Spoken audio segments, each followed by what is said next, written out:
င်္ဂလာပါကျွန်မနာမည်ကဝင်းလဲအောင်ဖြစ်ပါတယ်ကျွန်မကတော့ Germany နိုင်ငံ Heidelberg University ကနေပြီးတော့ Medical Physics မဟာဘွဲ့ကိုရရှိခဲ့ပြီးတော့လက်ရှိ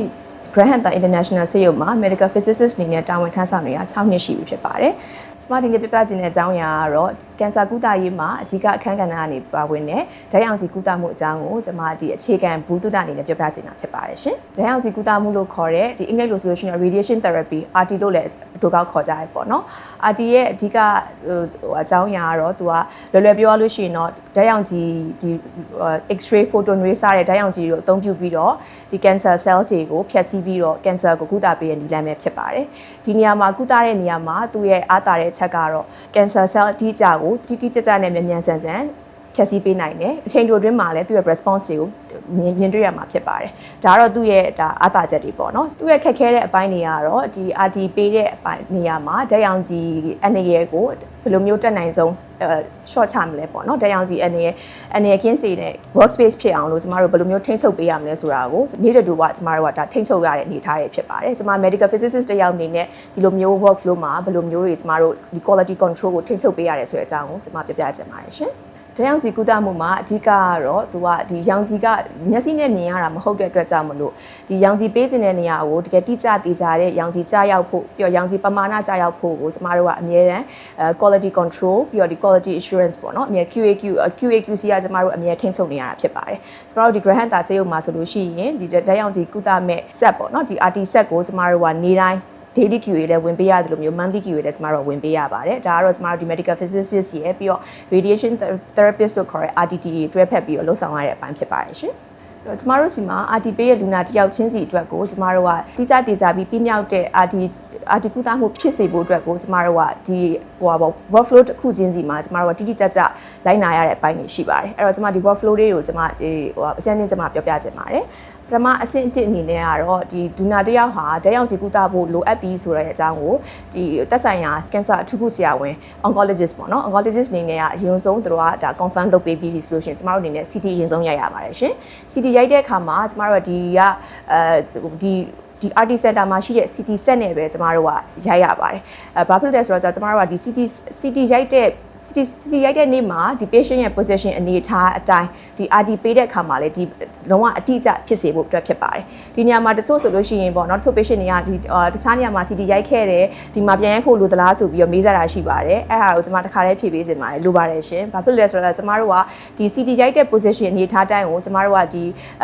RT ပေးမဲ့ကျွန်မတို့ planning လုပ်ရတဲ့အပိုင်းပေါ့နော်နောက်ပိုင်းမှာကျွန်မဆက်ပြီးပြောပြပါမယ် planning လုပ်တဲ့အပိုင်းကိုပေါ့နော် planning နဲ့လုပ်ရတယ်ပြီးတော့အဲ့အတိုင်းကိုပဲအတိအကျကျွန်မတို့က treatment ပေးရတဲ့အတွက်ဖြစ်တဲ့အတွက်ကြောင့်မလို့ကျမတို့ကဒီ position လေးတွေကဒီ millimeter အစားကျမတို့ကအတိအကျလိုက်လုပ်ပေးရဖြစ်တဲ့အတွက်ကြောင့်မလို့ကျမတို့က CT ကိုပြန်ရိုက်ပေးရပါတယ်ဒါတော့ကျမတို့အဆင့်1ပေါ့နော်ဟုတ်ကဲ့ကျမတို့ CT ရိုက်ပြီးသွားပြီဆိုလို့ရှိရင်တော့ CT ကိုကျမတို့ဒီ software ထဲမှာimport လုပ်ပြီးတော့ဒီ oncologist ကနေပြီးတော့ဘယ်နေရာကို radiation ပေးမယ်ဆိုတာကို oncologist ကနေရာသတ်မှတ်ပေးရပါတယ်ဒါကိုတော့ကျမတို့ဒီခေါ်ပေါ်ရကျမတို့ contouring ဆိုရလို့ခေါ်ပါတယ် contouring ဒီဟိုပေါ့နော်ဒီ CT slide ပေါ်မှာsoftware ကိုအသုံးပြုပြီးတော့ oncologist ကနေပြီးတော့ဒီနေရာကိုတော့ဖြစ်ဘယ်လောက် dose ပေးမယ်ဒီနေရာကိုတော့ဖြစ်ဘယ်လောက် dose ပေးမယ်ဆိုတာကိုသူကသတ်မှတ်ပေးရပါတယ်ဒါဒီ contour ဆွဲတဲ့ဒါဒီ step ပေါ့နော်contour ဆွဲပြီးသွားလို့ရှိရင်တော့ဒါ medical physicist ရဲ့အခန်းကဏ္ဍရောက်လာပါပြီဒီညမှာဆိုလို့ရှိရင်ကျမအနေနဲ့ဆိုလို့ရှိရင်ဘယ်နေရာကို dose ဘယ်လောက်ပေးမယ်ဆိုတော့ကျမအတိအကျတွက်ပေးရပါတယ်တွက်ပေးရတဲ့နေရာမှာဒီ cancer cells နေရာကိုတော့ဟုတ်ပြီ dose အတိအကျရောက်မယ်ပြီးတော့ဒီ cancer cells ရဲ့ဘေးနားကကျန်းမာတဲ့ cells တွေပေါ့နော်ပြီးတော့နောက်တခြားခန္ဓာကိုယ်တွင်းကတခြားရှိတဲ့ခန္ဓာကိုယ်organs တွေပေါ့ဒီ organs တွေကိုဒီ dose တွေအနည်းဆုံးရအောင်လို့ကိုထိန်းညှိပြီးတော့တွက်ချက်ပေးရပါတယ်ဒီညမှာဥမာအဖြစ်ပြောရလို့ရှိရင်တော့ကျမတို့အနေနဲ့ဆိုလို့ရှိရင်လူနာတစ်ယောက်ချင်းစီတွက်ကိုကျမတို့ကဟိုအနည်းဆုံး plan 3ခုပေါ့plan 3ခုကျမတို့တွက်ချက်ပေးပါတယ်ဥမာပြောရရင်ပထမဒီဟာပေါ့ option A ပေါ့ option A ဆိုလို့ရှိရင်သူကဒီ cancer cells နေရာကိုdose တွေအများဆုံးကြားရောက်မယ်ပြီးတော့ဒီ dose သူ cancer cells မှာ dose များတဲ့အလျောက်ဘေးကဒီ surrounding cells တွေမှာလည်းနည်းနည်း dose နည်းနည်းများတယ်ပေါ့နော်ဒါပထမ option A ပေါ့နောက် option B ကကြတော့ဘေးက organs တွေ surrounding cells တွေကိုဒီ dose ကိုအနည်းဆုံး short ချပေးတဲ့ option ပေါ့နော်အဲ့ဒါဆိုလို့ရှိရင်တော့ဒီ tumor မှာလည်းနည်းနည်း cancer cell မှာလည်းနည်းနည်းလေး dose နည်းနည်းလျော့သွားတယ်ပေါ့ဒါတော့ option B ပေါ့နောက် option C ဆိုလို့ရှိရင်တော့ဒါတော့ optimal dose ဆိုကျမတို့ခေါ်တာပေါ့နော်ဒီ tumor မှာလည်းဒီ dose အများဆုံးရမယ်ပြီးတော့ဘေးကဒီ surrounding cells တွေမှာလည်း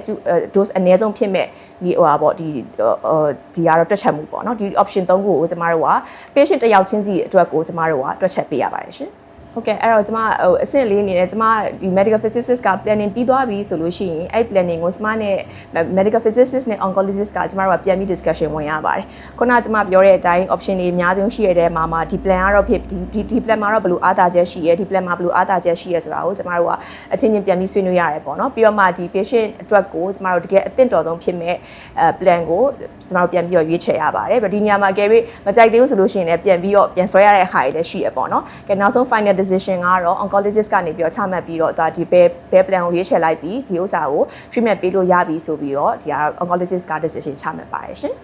โอเคအဲ့တော့ကျမတို့ဒီ planning လည်းပြီးသွားပြီပေါ့နော် planning ပြီးသွားပြီဆိုလို့ရှိရင်ဒါ treatment စလို့ရပြီလားဆိုရင်မရသေးပါဘူးရှင်ဒီညမှာဘာရေးကြည့်လဲဆိုတော့ကျတော့ကျမတွက်ထားတယ်ဒီ software မှာတွက်ထားတဲ့ planning အတိုင်းကို treatment machine မှာတကယ် dose ရရဲ့လားဆိုတော့ကျမတို့စစ်ပေးရပါတယ်ဒါတော့ကျမတို့ QA ဝင်တယ်လို့ခေါ်ပါတယ် QA ရော quality assurance ပေါ့နော်အဲ့တော့ဒီ plan တစ်ခုချင်းစီတိုင်းကိုကျမတို့ Grand Hunter ဆေးရုံမှာ treatment လုပ်တဲ့ patient တစ်ယောက်ချင်းစီအတွက်ကိုကျမတို့ကဒီအဲ့ plan တွေကိုကျမတို့ကဒီတကယ် patient ကို treatment မပေးခင်မှာ QA တစ်ခေါက်အရင်ဝင်ရပါတယ် QA ဝင်တဲ့အခါမှာလည်းဒီဟာဒီပါပေါ့နော်ခုနဒီတွက်ချက်ထားတဲ့ dose တိုင်းတကယ်ရောက်ရဲ့လားအဲ့ဟာအကုန်လုံးဒီ software နဲ့ကျွန်တော်ပြန်စစ်ရတယ်ပေါ့နော်ဒီလိုင်းနာတဲ့ protocol တွေတော့ရှိတာပေါ့အဲ့ဒီတိုင်းကိုကျွန်တော်တို့ကဟုတ်ပြီဒါ QA pass ဖြစ်ပြီဆိုလို့ရှိရင်ကျွန်တော်တို့ကဒါ ready to treat ပေါ့နော်ပြန်တစ်ခုကတော့ပြီးမြောက်အောင်မြင်သွားပြီပေါ့โอเคကျမတို့ဒီလို QA ဝင်ပြီးသွားပြီအကုန်လုံးအဆင်ပြေပြီဆိုလို့ရှိရင်တော့ကျမတို့ဒီ patient ကိုစပြီးတော့ treatment ပေးပါတယ်ဒါကတော့ကျမတို့ patient တစ်ယောက်ချင်းစီအတွက်ကိုတကယ်ဟိုပါပေါ့နော်ဒီအစင်းစင်းလိုက်နာရတဲ့workflow တစ်ခုပေါ့နော်ဒါကကျမဒါအကြမ်းမြင်ပြောပြတာပေါ့ဒီနေရာမှာ carry တချို့ patient တွေဆိုလို့ရှိရင်အထူးသဖြင့် example ပြောရလို့ရှိရင်တော့ဒီ head and neck case တွေပေါ့နော်ဒီပဇောင် cancer တို့ဘာတို့သူတို့ဆိုလို့ရှိရင်အချိန်30ကျော်လောက်ပေးရတယ်အဲ့မဲ့အချိန်တစ်ဝက်လောက်ကြာလို့ရှိရင်သူ့ရဲ့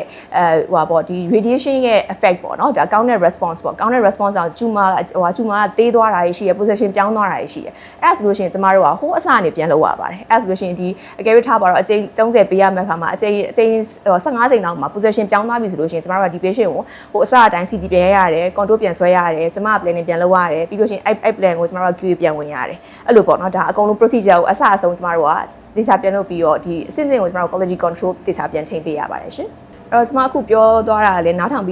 နေနေလည်းသဘောပေါက်မှာပါဒီ RT ရဲ့ workflow ဟာတူတယောက်ချင်းစီရဲ့ decision နဲ့လည်းမပြီးပါဘူးတူတယောက်ချင်းစီရဲ့အရေးချင်းနဲ့လည်းမပြီးပါဘူးသူကတကယ်ကို professional အစုံပေါ့နော် oncologist ပါတယ် medical physicist ပါတယ်ပြီးတော့ဒီ